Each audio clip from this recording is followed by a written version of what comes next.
a dark and rainy night when I arrived in Stockholm. This is the furthest north I've ever been, and it's the start of my Viking voyage. Here I am at Arlanda Airport, ready to head into town. The scale of the train platforms and the metro platforms in Stockholm is amazing. It's reminiscent of, say, the Elizabeth line in London. They're absolutely massive in length, and you have to walk quite a long way to get to one end of the train to the other. Well, topside, it's time to head to my first destination.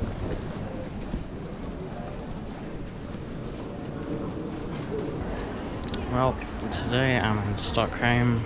This is near Gamla Stan, which is the historic old town. Have a look around, see what the rest is like.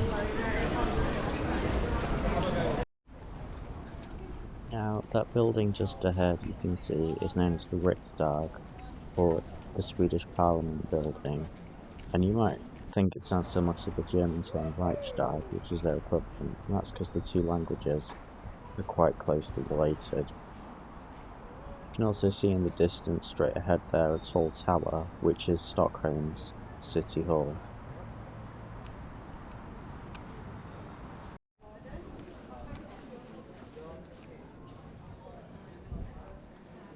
The narrow streets of Gamla Stan proper reflect its age. It dates from the Middle Ages, and in this respect, its narrowness is similar to streets found in, say, Old Nice or some of the southern Italian towns, which would have been its contemporaries.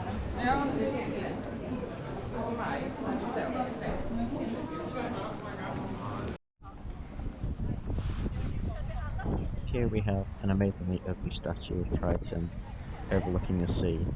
The city itself is built on a series of islands. Gamla Stan is surrounded by the sea on nearly all sides.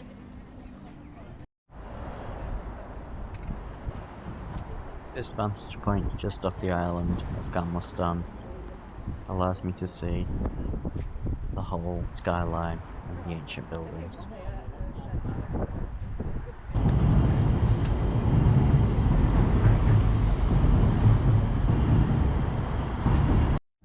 Gamla Stan is also home to the Swedish Academy, where Nobel Prizes are given out. It's that building straight ahead on the right. This is one of the most historic squares on the island.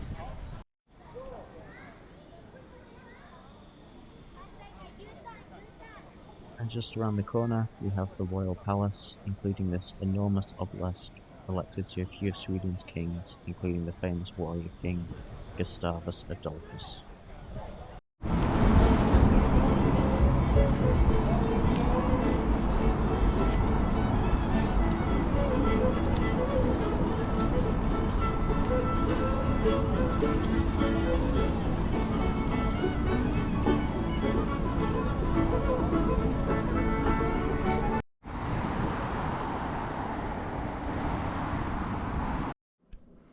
Just checked into the hotel and I'm about to head out to Prince Eugen's Valdesmuda. I think that's how you pronounce it.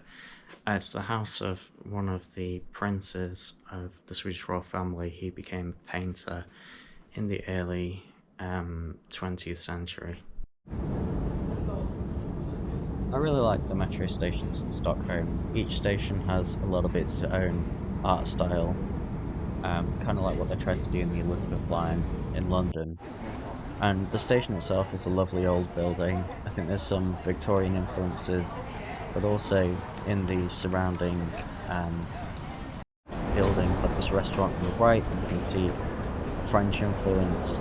And then as you head inside the station proper, you can also see an Art Nouveau influence, particularly in the wonderful custom lights and in the floral arrangements on the walls.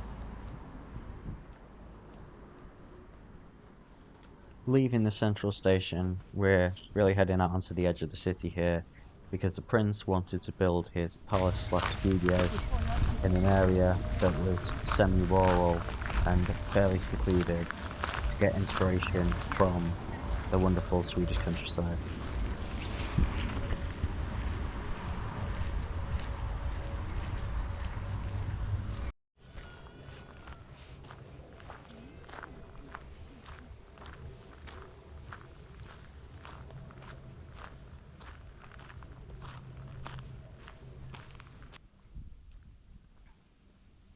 And here we are. On the left, you've got the Princess Gallery, that's the building with the chimney, and on the right, you can see in the distance, is the Princess Palace itself.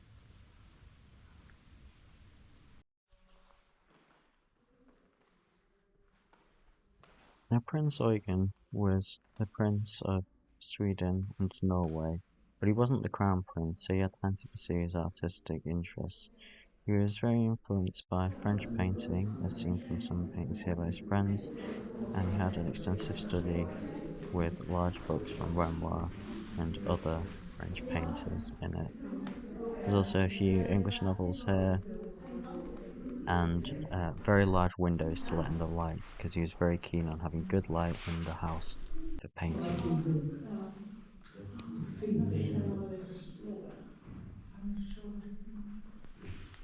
This room in light blue is my favourite room in the house, and I think it's just exquisite. I really like the decor and the layout. It's a very tasteful mix of classical and modern.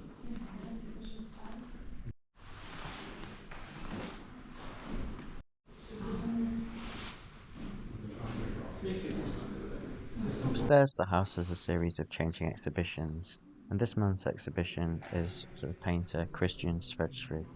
He was a Norwegian painter in the late 19th century. He was greatly inspired by the interplay of light on water, particularly that seen in the Nordic countries during the long summer months, as seen in this painting.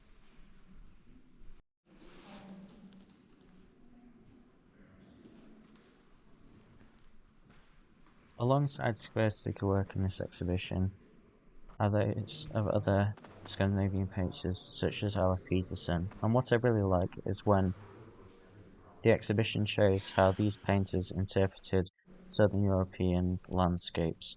In particular, I love the interplay of light on water in this depiction of the Aventine Hill. It's as if Norwegian eyes are bringing something new to the beauty of southern Italy. Many of these artists have studied in the leading schools in Europe, for example in Paris, and their influences were similar to leading French painters of the day, for example Claude Monet, who also painted water lilies.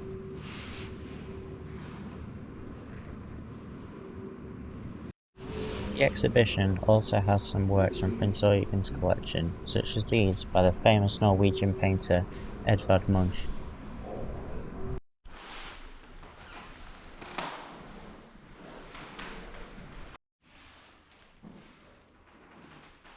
And here are a few by the Prince himself.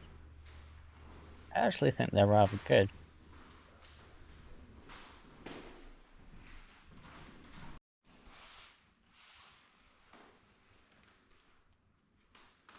The Prince also had a few lithographs of Munch's famous works.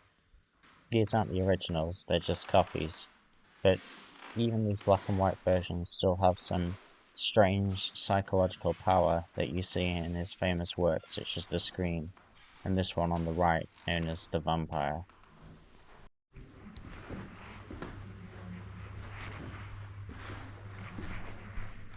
I think what I really like about these late 19th century, early 20th century painters' palaces, such as this place or Leighton House in London or Franz Stuck's house in Munich, is that you get a sense of the individual and their personality in a way that you don't in a sort of white wall gallery. It really shows the individual's taste, gives you a sense of themselves as a person. I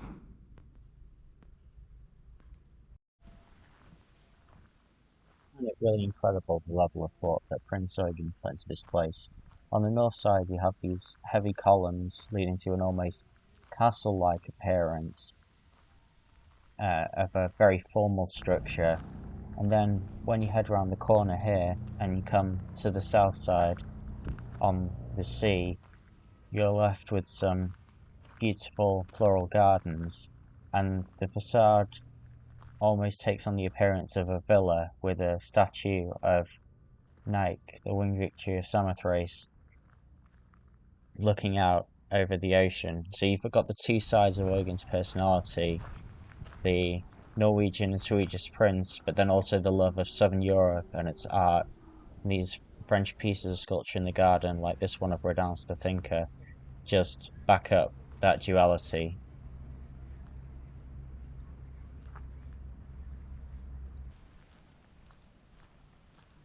Now, gonna take a detour and head to another museum.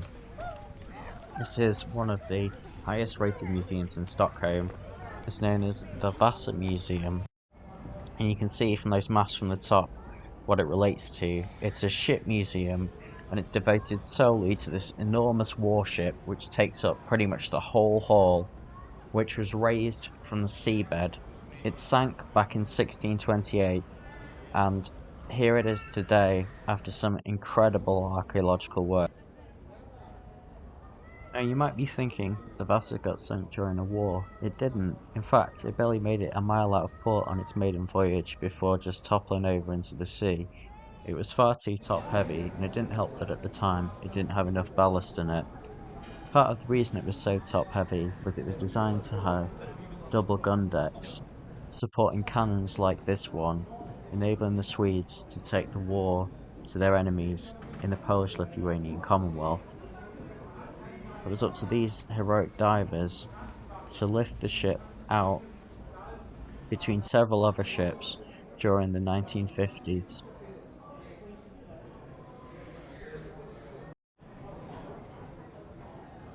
My favourite part of the ship is the hind, which has elaborate wood carvings. These have religious and mythological symbolism, which is explained on one of the upper floors of the museum.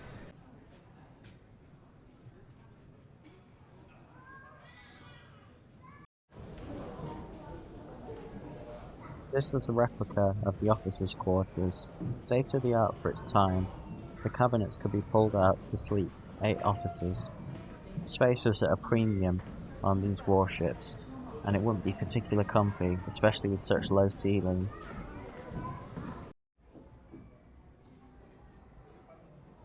Around 30 soldiers died during the sinking of the ship, and there's an exhibition on the ground floor of the museum dedicated to them. I found the recreations of their faces particularly moving. I especially like this one of an old campaigner, possibly a captain, who is believed to be one of the oldest men who was on the ship at the time it sank. Thanks for watching, and I hope to bring up some more adventures from Scandinavia in the near future.